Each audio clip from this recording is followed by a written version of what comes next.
The first crack of dawn painted the sky in hues of orange and gold as Sarah Bennett stood trembling on the auction block, her thin cotton dress doing little to shield her from the chill of the Montana morning in 1876. The auctioneer's voice boomed across the town square, drowning out the whispers that had followed her since childhood. Too plain, homely, spinster material.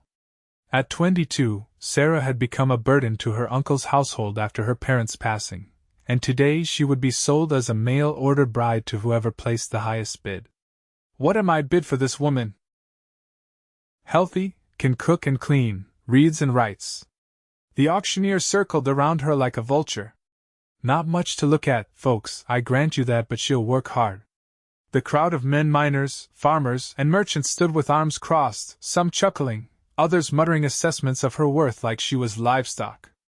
Sarah kept her gaze fixed on a distant cottonwood tree, refusing to let tears fall. Her honey-brown hair was pulled back in a severe bun, her face unmade, and her figure hidden beneath the shapeless dress her aunt had insisted was proper. $2. Called a grizzled miner. 3. Countered a shopkeeper with yellowed teeth. The bidding stalled at $5 less than the price of a decent saddle. The auctioneer's frustration was evident as he cajoled the crowd. Come now, gentlemen! She's plain as porridge but sturdy as an ox. From the back of the crowd, a tall figure pushed forward. Dust clung to his worn leather vest and faded blue shirt. His face was partially obscured by the shadow of his wide-brimmed hat, but Sarah could see a strong jawline covered with several days' worth of stubble. $10, the stranger said, his voice deep and steady. The crowd turned to stare at him, parting as he approached the auction block. Well now, the auctioneer said, brightening. We have $10. Do I hear 11? Silence fell over the crowd. The auctioneer raised his gavel. Going once, going twice, $20. The stranger interrupted, outbidding himself. Murmurs rippled through the onlookers. The auctioneer blinked in surprise. $20 from the gentleman in the back. Going once, going twice. Sold! The stranger climbed the steps to the platform. Up close, Sarah could see his eyes a startling blue that reminded her of the sky after a storm had cleared. He removed his hat, revealing thick waves of chestnut hair streaked with gold from the sun. Name's Wade Callahan, he said, extending a calloused hand not to the auctioneer, but to Sarah. And you are? Sarah Bennett, she replied, hesitantly taking his hand, surprised by the gentle way his fingers closed around hers despite their roughness. Pleased to meet you, Miss Bennett. He smiled, the corners of his eyes crinkling. Then he turned to the auctioneer. Here's your $20. But I take issue with your sales pitch. The auctioneer pocketed the money with a confused frown. How's that? Wade turned back to Sarah, his gaze direct and unwavering. This woman isn't plain at all. Way I see it, she's the only beauty I'll ever see. The crowd fell silent. Sarah felt heat rise to her cheeks, certain he was mocking her. Nobody had ever called her beautiful, not even her own parents. Wade offered his arm. Shall we, Miss Bennett? My wagon's waiting. Sarah took his arm, feeling the solid muscle beneath his sleeve. As they descended the steps, she whispered, You don't have to pretend, Mr. Callahan. I know what I am. Wade stopped walking and looked down at her, his expression serious. I never say things I don't mean, Miss Bennett. That's a promise you can count on. They walked through town, past the general store and saloon, to where a wagon stood waiting. A magnificent chestnut mare was hitched to it, pawing the ground impatiently. That's Penny, Wade said, noticing Sarah's interest in the horse. Best companion a man could ask for, until now perhaps. He helped her onto the wagon seat before climbing up beside her. As they pulled away from the town of Hollow Creek, Sarah kept her hands folded tightly in her lap, uncertainty gnawing at her insides. Where are we going, Mr. Callahan? My ranch, he replied, keeping his eyes on the trail ahead. It's about 3 hours' ride from here. Nothing fancy, but it's home. And what? What will be expected of me there? Sarah asked, voicing the question that had been foremost in her mind since the moment he'd bid on her. Wade glanced at her, seeming to understand her fear. You'll have your own room, Miss Bennett. I didn't buy you two. He cleared his throat. I need help running the place. Cooking, keeping accounts, tending the kitchen garden. My sister Willow was helping, but she got married last month, moved to her husband's place in Wyoming. Relief flooded through Sarah, though she remained cautious.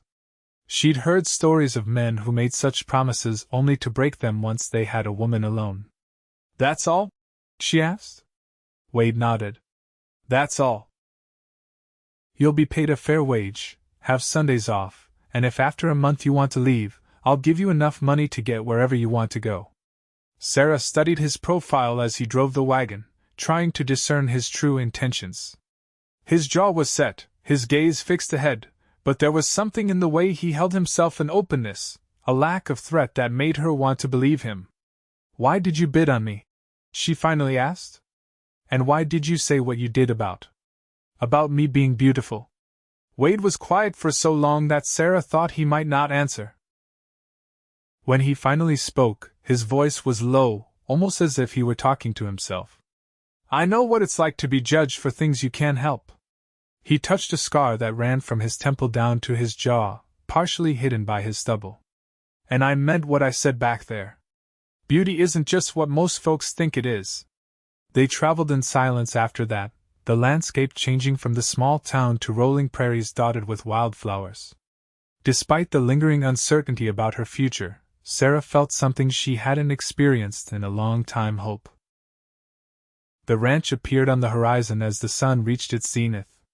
It wasn't large, but it was well maintained, a one-story wooden house with a broad porch, a barn, stables, and several corrals where horses grazed. Beyond the immediate homestead stretched fenced pastures where cattle could be seen in the distance. It's lovely, Sarah said, genuinely impressed. Wade's expression softened with pride. Been building it up for 7 years now. Started with nothing but the land and that barn. He pointed to the oldest structure. Added the house 4 years ago. As they pulled up to the house, Sarah noticed flower beds along the porch, though they were overgrown with weeds. A large dog came bounding around the corner of the house, barking excitedly. That's Rusty, Wade said as he set the brake on the wagon. Don't worry, he's all noise. The dog, a shaggy mix of breeds with a russet coat, sniffed at Sarah curiously as Wade helped her down from the wagon. To her surprise, Rusty gave her hand a gentle lick. He likes you, Wade observed. Good judge of character, Rusty is. Inside, the house was sparsely furnished but clean. A main room served as both kitchen and living area, with a stone fireplace at one end. A hallway led to what Sarah assumed were bedrooms. Your room's the one on the right, Wade said, carrying her small trunk of belongings. Mine's at the end of the hall. Bathroom's out back. It's just an outhouse for now, but I've been saving to put in proper plumbing next year. The bedroom was simple but comfortable, with a narrow bed, a chest of drawers, and a small window overlooking the corrals. Someone had placed a vase of wildflowers on the windowsill. Willow must have left those before she went, Wade said, noticing Sarah's gaze. They're probably wilted by now. They're still beautiful, Sarah said, touching a blue cornflower gently. I can replace them with fresh ones tomorrow. Wade set her trunk down at the foot of the bed. I'll let you get settled. Take your time. When you're ready, I'll show you around the place. He hesitated at the door. I know this isn't ideal, being bought like that, but I hope you'll be comfortable here, Miss Bennett. Sarah, she said. Please call me Sarah. Wade nodded, a small smile touching his lips. Sarah, he repeated, as if trying out the sound of it. And I'm Wade. After he left, Sarah sat on the edge of the bed, her emotions a tangled knot.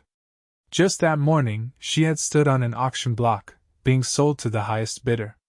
Now she was in a strange house with a man she didn't know, yet something about Wade Callahan made her feel safer than she had in years. She unpacked her few possessions: 3 dresses, undergarments, a hairbrush, a small Bible that had been her mother's, and a locket containing a tiny portrait of her parents. Everything she owned in the world fit easily into the chest of drawers with room to spare.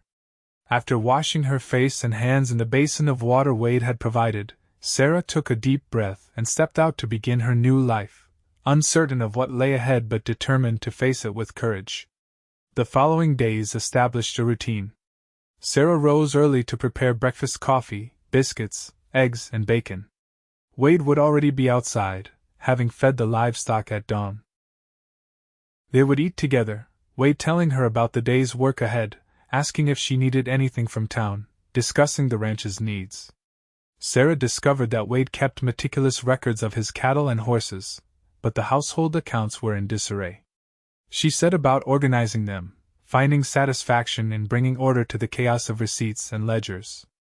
The kitchen garden had been neglected since Willow's departure, so Sarah spent hours weeding, harvesting what vegetables remained viable, and planning what to plant for the coming seasons. The physical labor was exhausting but fulfilling, so different from the endless, thankless chores at her uncle's house. A week into her stay, Sarah was kneading dough for bread when Wade entered the kitchen, his shirt soaked with sweat from mending fences all morning. "Something smells good," he said, washing his hands at the pump sink. "Just baking bread," Sarah replied. "There's cold tea in the pitcher." Wade poured himself a glass and leaned against the counter, watching her work the dough. "You've made changes around here." Sarah's hands stilled. "I hope you don't mind." "I just thought—" No, Wade interrupted, smiling. "It's good. The place hasn't felt this much like a home since Willow left." "Maybe not even then." Sarah resumed kneading, pleased by his approval. "I found some flower seeds in the pantry. I thought I might plant them along the front porch." "They were my mother's," Wade said quietly. "Willow kept them, but never got around to planting them after Ma died." "I'm sorry," Sarah said. "If you'd rather save them, no, I think Ma would like knowing they're finally being planted." Wade finished his tea. "I'm headed into town for supplies." "Anything you need?" Sarah considered. "Some fabric, if you wouldn't mind. For curtains. And perhaps some yarn? I thought I might knit when the evenings get cooler." Wade nodded. "Make a list of colors you like. I'm not good at those kinds of choices." As he turned to leave, Sarah called after him.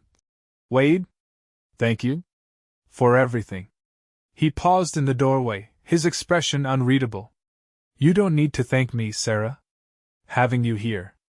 It's me who should be grateful." After he left, Sarah stood at the window, watching him ride away on Penny. In just a week, Wade Callahan had shown her more kindness than she'd known in years. Yet she sensed a sadness in him, a wound that hadn't quite healed. The scar on his face was only the visible mark of whatever pain he carried. That evening, Wade returned with not only the supplies Sarah had requested, but also a surprise: a rocking chair for the porch. "Thought you might like somewhere comfortable to sit in the evenings," he said almost shyly as he carried it inside. "Old Mrs. Peterson was selling it. Her arthritis got too bad to use it anymore." Sarah ran her hand over the smooth wood, touched by his thoughtfulness. "It's wonderful, Wade." "Thank you." As summer deepened, the days fell into a pleasant rhythm. Sarah took over the household completely, creating meals that Wade praised enthusiastically, keeping the house clean and organized, and transforming the neglected garden into a thriving source of vegetables and herbs. The flower beds bloomed with the seeds from Wade's mother, bringing color and life to the front of the house. Wade, for his part, worked from sunrise to sunset tending the cattle, training horses, which Sarah learned was his true passion, and constantly improving the ranch. Sometimes he would ride out before dawn and not return until after dark, especially when the cattle needed moving or when a mare was close to foaling. On those long days, Sarah would keep a plate warm for him and wait up, worried though she tried not to show it. They would sit at the kitchen table, Wade eating while Sarah sipped tea, and he would tell her about his day: the new calf born with unusual markings, the young horse showing promise as a cutting mount, the eagle's nest he'd spotted on the north ridge. Sarah found herself looking forward to these quiet moments, when Wade's usual reserve would soften and he would speak more freely. Gradually, she learned his story, how his parents had come west when he was just a boy, how his father had died in a hunting accident when Wade was 15, leaving him to care for his mother and younger sister, how he'd worked odd jobs and saved every penny to buy the land that became the Circle C Ranch. What he didn't speak of was the scar on his face, and Sarah didn't ask, sensing it was a topic he preferred to avoid. One Sunday afternoon in late August, when the heat shimmered above the fields and even the cicadas seemed too lazy to sing, Sarah sat in her rocking chair on the porch, a book open in her lap. Wade was sprawled in a wooden chair nearby, his long legs stretched out before him, whittling a piece of wood with a small knife. "What are you making?" Sarah asked, curious about the small figure taking shape in his hands. Wade held it up a horse, its lines simple but graceful. "Just keeping my hands busy. My pa taught me," said. "Idle hands led to trouble." "It's beautiful," Sarah said. "You're very talented." Wade shrugged, embarrassed by the praise. "Just a habit." He set the carving and knife aside. "Been meaning to ask you something, Sarah." "Yes?" "The town's having its harvest festival next weekend. Dancing, food, that sort of thing." He fiddled with his hat, which lay on his knee. "Thought you might like to go. Meet some folks from around here." Sarah closed her book. "Are you asking me to accompany you to the festival?" Wade's cheeks colored slightly above his stubble. "Yes, I suppose I am. But not as. I mean, not because of our arrangement. As friends. Neighbors would find it odd if I didn't bring you, being that you live here and all." "I see," Sarah said, trying to hide her disappointment at his clarification. "Yes, I'd like that." "Thank you." Wade nodded, seeming relieved. "Good. That's good." He stood abruptly. "Think I'll check on that mare in the west pasture. She's due any day now." As he strode toward the stables, Sarah watched him go, wondering at the flutter of anticipation she felt at the prospect of attending the festival with Wade. It was foolish, she told herself, to read anything into a neighborly invitation. Wade had been clear from the start about their arrangement. She was his housekeeper, nothing more. Yet, in the days that followed, Sarah found herself examining her 3 dresses critically, finally settling on the blue one, which was the least worn. She spent an afternoon carefully mending a small tear in the sleeve and adding lace trim she'd found in a box of Willow's sewing supplies. She washed her hair with rosemary water and practiced styling it in a looser, more flattering way than her usual severe bun. The day of the festival dawned clear and slightly cooler, hinting at the autumn to come. Wade spent the morning in town, helping to set up, while Sarah prepared dishes to contribute to the communal tables: her apple pie, cornbread, and pickled vegetables from the garden. When Wade returned to escort her to town, he had clearly made an effort with his appearance. His hair was freshly trimmed, his face clean-shaven for the first time since Sarah had known him, revealing the full extent of his scar but also the strong lines of his jaw. He wore a crisp white shirt under a black vest, with his best pair of denims and polished boots. He stopped short when Sarah emerged from her room in the blue dress, her hair falling in soft waves around her shoulders, secured with a ribbon that matched her dress. "You look..."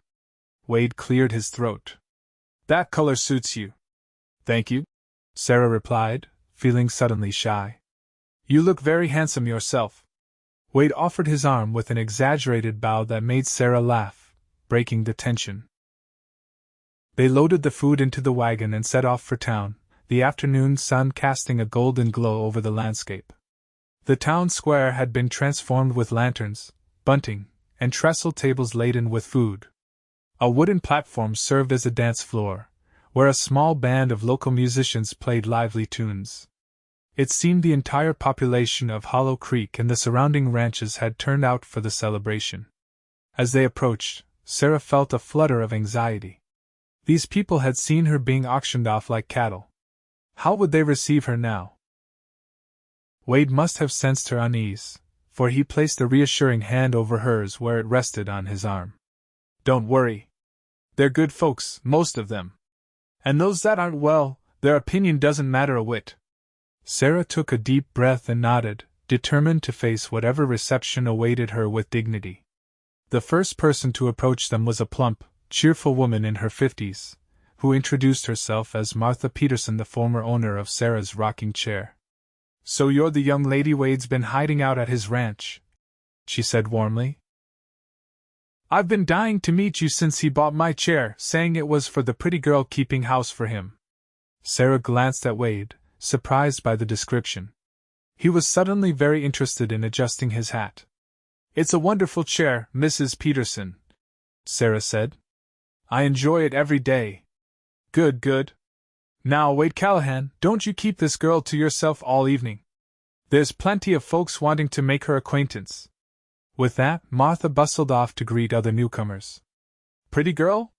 Sarah whispered to Wade. Wade's ears turned red. "Just making conversation." Before Sarah could press him further, they were surrounded by neighbors eager to meet her. To Sarah's surprise, no one mentioned the auction. Instead, they welcomed her warmly, complimenting her contributions to the food table, asking about her adjustment to ranch life, including her in their conversations as if she'd always been part of their community. As the evening progressed, Sarah found herself genuinely enjoying the company. Wade was never far from her side, introducing her to everyone, his hand occasionally coming to rest lightly on the small of her back in a gesture that felt both protective and possessive. When the band struck up a waltz, Wade turned to her. "Would you care to dance, Sarah?" The thought of being held in his arms made Sarah's pulse quicken. "I'm not very skilled at dancing," she admitted. "Neither am I," Wade said with a crooked smile. "We can be awkward together." He led her to the dance floor, placing one hand at her waist while taking her hand with the other. Sarah rested her free hand on his shoulder, acutely aware of his height and strength as they began to move to the music. At first, they were indeed awkward, stepping on each other's toes and apologizing with nervous laughter. But gradually they found their rhythm, moving together more smoothly as the music continued. "You're doing fine," Wade murmured, his blue eyes never leaving hers. "So are you," Sarah replied, feeling as though something fundamental had shifted between them in this simple act of dancing. As they turned, Sarah became aware of people watching them, whispering behind their hands. Her steps faltered. "What is it?" Wade asked, concern creasing his brow. "People are staring," Sarah whispered. Wade glanced around, his jaw tightening. "It's not you they're staring at," he said quietly. "It's this." He touched his scar briefly. "It's why I usually keep it covered with stubble. When it's fully visible, people tend to gawk." Sarah felt a surge of protective anger. "Then they're fools," she said fiercely. "The scar is part of you, not something to be stared at like an oddity at a circus." Wade looked down at her with an expression of such tenderness that Sarah's breath caught in her throat. "See? That's what I meant that day at the auction. Beauty isn't just what's on the surface. It's here." He pressed his hand briefly over his heart, then touched her cheek with gentle fingers. "And you have it in abundance, Sarah Bennett." The music ended, but they remained standing close together, the world around them fading into insignificance. Wade's gaze dropped to her lips, and for a heart-stopping moment, Sarah thought he might kiss her. The moment was shattered by a loud, slurred voice. "Well, if it ain't the scarred cowboy and his plain Jane!" Wade stiffened, his expression hardening as he turned to face the speaker, a heavy-set man with a florid face, clearly in his cups. "Evening, Benson," Wade said coldly. "Seems you've had enough to drink. Best head home." Benson sneered, swaying slightly. "Ain't you the lucky one, Callahan? Bought yourself a woman no one else wanted." "Tell me, does she keep the lamps out when you bed her, so she don't have to look at that ugly face of yours?" Several people nearby gasped. Wade's hands clenched into fists, but before he could respond, Sarah stepped forward. "Mr. Benson, is it?" she said, her voice steady despite the anger coursing through her. "I feel sorry for you, truly I do. To be so blind that you cannot see the goodness and strength in this man, to be so shallow that you judge worth based on appearance, it must be a very limited existence." Benson's mouth opened and closed like a fish out of water. You can't talk to me like that. You're nothing but a woman who knows true value when she sees it.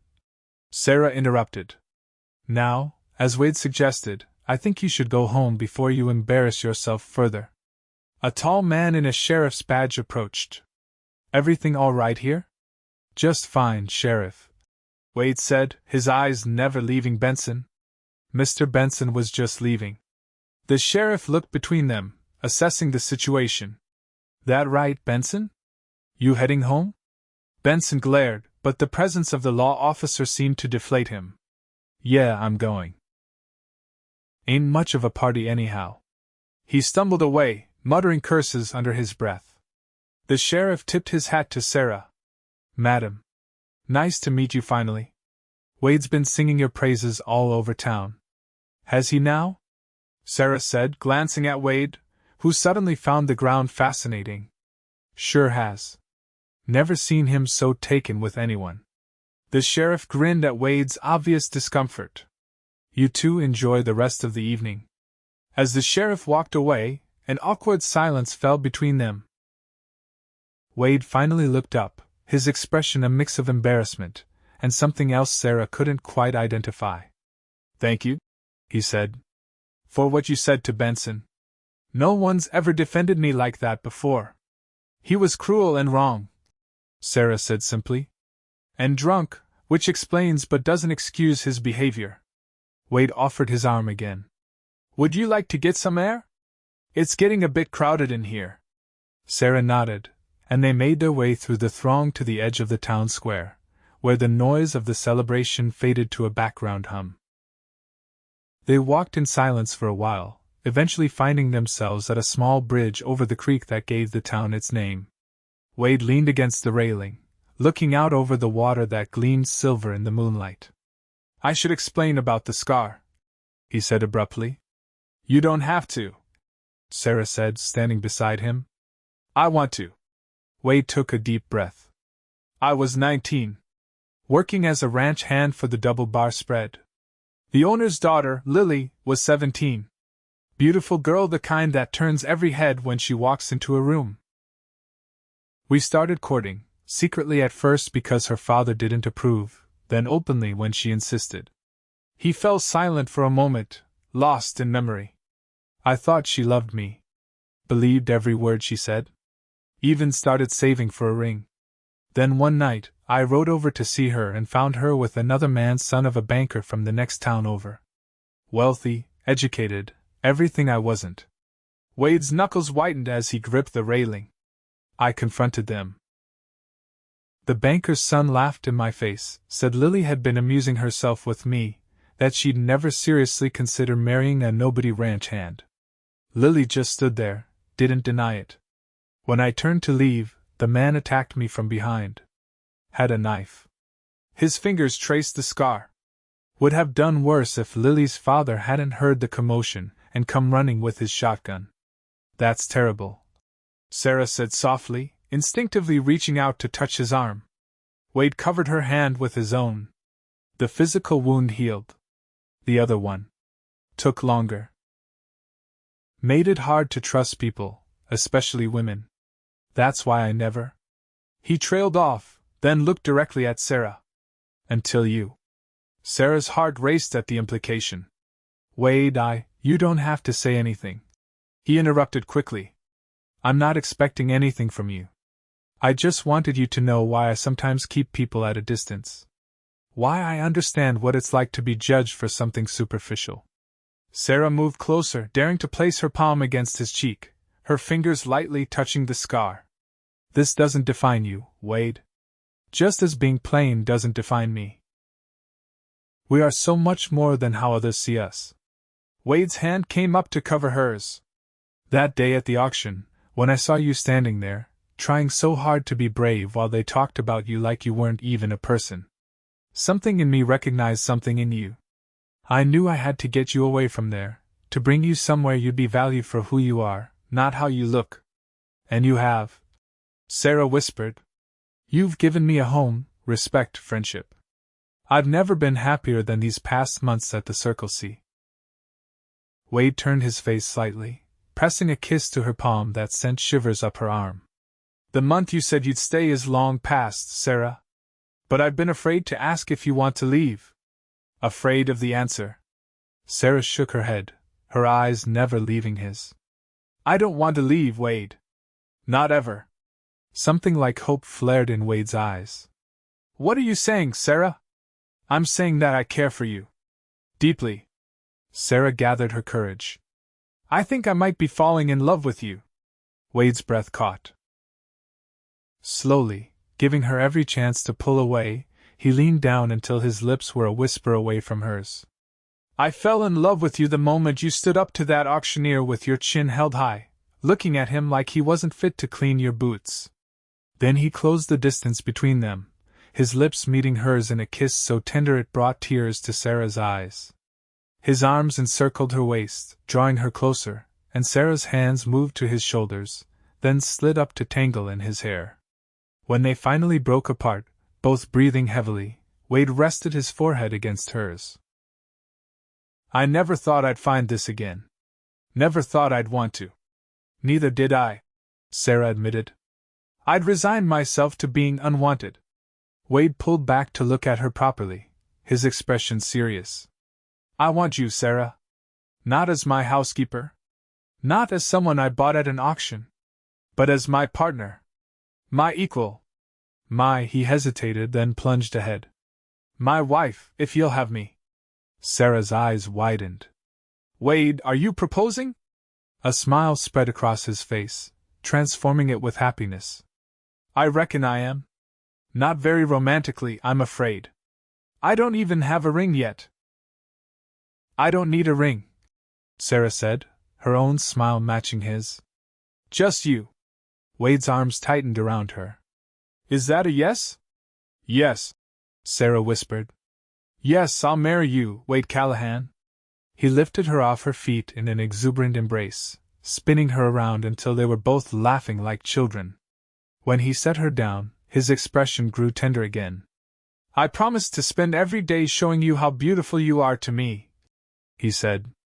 In every way that matters. Sarah stood on tiptoe to kiss him again, knowing that in his eyes she would never be too plain again. The wedding took place 2 weeks later, a simple ceremony in the town's small church with the entire community in attendance. Sarah wore a cream-colored dress that Martha Peterson and several other women had helped her make, with lace trim and pearl buttons down the back. Wade wore his best suit, his face clean-shaven despite Sarah's assurance that she loved him with or without stubble. Rusty served as ring-bearer, the rings tied to his collar with a blue ribbon, trotting proudly down the aisle ahead of Sarah. The sheriff stood as Wade's best man, and Martha Peterson, who had taken Sarah under her wing, stood as her matron of honor. As they exchanged vows, Sarah thought of how far she had come from that terrible day on the auction block. How the man who had rescued her then stood before her now, promising to love and cherish her for all his days. How his eyes, those remarkable blue eyes, looked at her as if she were the most precious thing in his world. When the preacher pronounced them husband and wife, Wade kissed her with such tender passion that several women in the congregation dabbed at their eyes, and the men cleared their throats awkwardly. The celebration afterwards spilled out onto the town square, with food and dancing lasting well into the evening. Even Benson, sober and sheepish, came to offer congratulations and an apology for his behavior at the harvest festival. As twilight fell, Wade took Sarah's hand. Ready to go home, Mrs. Callahan? The name sent a thrill through her. Yes, Mr. Callahan, I believe I am. They rode back to the ranch in the wagon, but not before being subjected to the traditional send-off of tin cans tied to the back and good-natured ribbing from the townspeople. When they reached the ranch, Wade surprised Sarah by scooping her into his arms to carry her across the threshold. Rusty bounded around them, barking excitedly as if he understood the significance of the day. Inside, Sarah discovered another surprise. While they had been at the church, Martha and several others had decorated the house with flowers and ribbons, and left a cold supper laid out on the table along with a bottle of wine. Seems we have thoughtful neighbors, Wade said, setting Sarah gently on her feet. Indeed we do, Sarah agreed, looking around at the transformed room. They ate supper by candlelight, talking and laughing, occasionally falling into charged silences when their eyes met across the table. The wine loosened Sarah's nerves about what was to come, but she still felt a flutter of anticipation mixed with anxiety when Wade finally stood and offered his hand. "Would you like to retire, Sarah?" he asked softly. Sarah placed her hand in his, rising to stand before him. "Yes, but first, I have something to ask you." "Anything," Wade said. "That day at the auction, you outbid yourself." "Why?" Wade's expression grew tender. "Because I couldn't bear the thought of anyone else getting the chance to know you. To see what I saw. Selfish of me, maybe." "No," Sarah said, squeezing his hand. "Not selfish. Perfect." He led her not to her room but to his now theirs at the end of the hall. Inside, the room had been cleaned and aired, the bed made with fresh linens, more flowers placed on the dresser. "Martha again, I'm guessing," Wade said with a nervous laugh.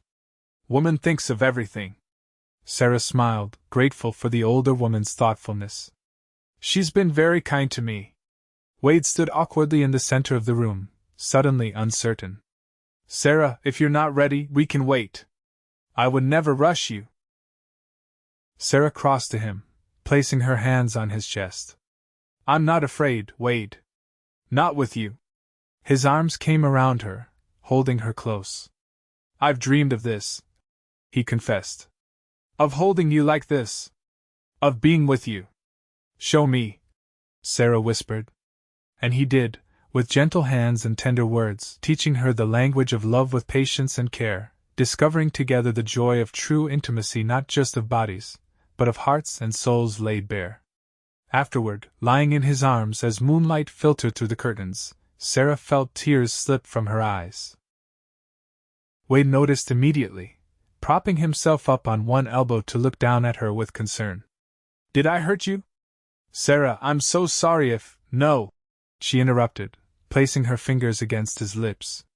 "Happy tears. I never knew I could feel this way. So complete." Wade kissed her fingertips, then her tears, then her lips. "I love you, Sarah Callahan. More than I have words to say. I love you too, Wade. With all that I am." As she drifted toward sleep in the safe harbor of his embrace, Sarah thought of the journey that had brought her here from orphan to unwanted niece to woman on the auction block to beloved wife. How strange and wonderful that the lowest moment of her life had led her to this happiness. The years that followed brought changes to the Circle C ranch. With Sarah's careful management of the accounts and Wade's hard work, the ranch prospered. They added a proper bathroom to the house, then a second story with more bedrooms, anticipating the family they hoped to have. Sarah's garden expanded, producing enough vegetables to sell the excess in town. She started a small business making preserves and pickles that became sought after throughout the county. Wade's reputation as a horse trainer grew, bringing clients from as far away as Denver to purchase his carefully bred and trained stock. Their first child, a daughter they named Willow after Wade's sister, arrived a year after their wedding, a beautiful girl with Wade's blue eyes and Sarah's honey-brown hair. 2 years later came William, a sturdy boy with a mischievous grin and boundless energy. On the 5th anniversary of the day Wade had bought Sarah at the auction, they sat together on the porch in the evening, watching their children play with Rusty in the yard. Sarah was rounded with their third child, due in the winter. "Do you ever regret it?" Sarah asked, her hand resting on her swollen belly. "Spending $20 on a plain woman no one else wanted?" Wade turned to her, his expression serious despite the years of happiness between them. "First of all, that was the best $20 I ever spent. Secondly, you have never been plain to me, Sarah Callahan. From the moment I saw you, you've been the only beauty I'll ever see." He leaned over to kiss her, his hand joining hers over their unborn child. "And thirdly, I thank God every day for leading me to that auction. For giving me the courage to step forward. For bringing you into my life." Sarah rested her head on his shoulder, watching as Willow showed her brother how to make a daisy chain. "As do I, my love." As do I. In the distance, the sun set over the mountains, painting the sky in hues of gold and pink. On the auction block all those years ago, Sarah could never have imagined this life, this love, these children, this happiness. Yet here she was, cherished and valued, her plain exterior having revealed to the right man the beautiful soul within. And Wade, whose scarred face had once made him an object of pity or revulsion, found in Sarah's love the healing he had never thought possible. Together, they had built something neither could have created alone: a family, a home, a legacy of love that would endure long after they were gone. As darkness fell and the first stars appeared in the sky, Wade helped Sarah to her feet. "Let's get the little ones to bed." Hand in hand, they walked toward their children, toward their future, two souls who had found in each other the beauty that truly matters, the beauty that lies within.